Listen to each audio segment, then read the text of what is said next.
Boa tarde, eu me chamo Naraja Menezes de Souza, sou aluna do PIBIC voluntário e vou apresentar meu trabalho, Evolução do perfil de sensibilidade de bactérias isoladas em um grande hospital antes e durante a pandemia do Covid-19, que foi orientado pela professora doutora Rosângela Cipriano de Souza, Departamento de Medicina 1, CCBS.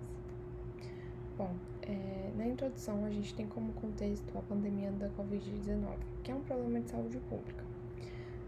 A maioria dos casos a gente sabe que tem um tratamento sintomático e a antibiótico-terapia ela vai ser usada apenas em casos graves com risco de co-infecção. Mas durante a pandemia nós vimos um aumento no uso de antibióticos que aumentam o risco de bactérias resistentes e, consequentemente, a resistência bacteriana aos antibióticos. Bom, os objetivos do trabalho são, objetivo geral, analisar a variação do perfil de sensibilidade de bactérias gram-negativas antes e durante a pandemia, e como os objetivos específicos são identificar essas bactérias gram-negativas mais frequentemente isoladas e estudar o perfil de sensibilidade de antibióticos antes e durante a pandemia das bactérias gram-negativas mais isoladas. Aqui a gente tem a nossa metodologia com fase 1, fase 2, fase 1 pré-pandemia e fase 2 durante a pandemia. Aqui tem os nossos resultados das bactérias encontradas.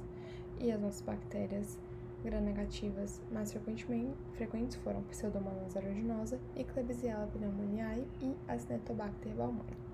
Aqui a gente tem um perfil do aumento da resistência dessas bactérias. Nesse caso aqui é de Pseudomonas aeruginosa.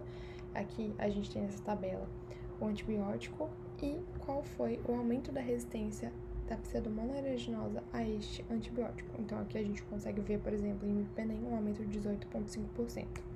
Em relação ao Klebsiella pneumoniae, essa é a tabela de resultados que nós encontramos e, por exemplo, houve um aumento de resistência dessa bactéria a meropenem de 40,4%.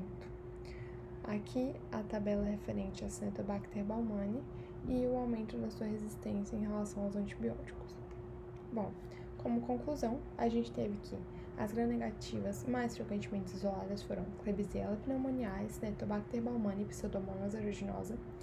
A gente consegue ver que houve um aumento estatisticamente significante na resistência a todos os antibióticos testados para Klebsiella pneumoniae e Acinetobacter baumannii após um ano de pandemia. Pseudomonas aeruginosa piorou seu perfil para a maioria dos antibióticos testados, mantendo sua sensibilidade apenas à amicacina e piperacillina tazobactam, a sua sensibilidade anterior ao estudo. Bom, é assim que podemos ver como houve uma piora do perfil de sensibilidade das bactérias aos antibióticos. Obrigada. E essas são minhas referências.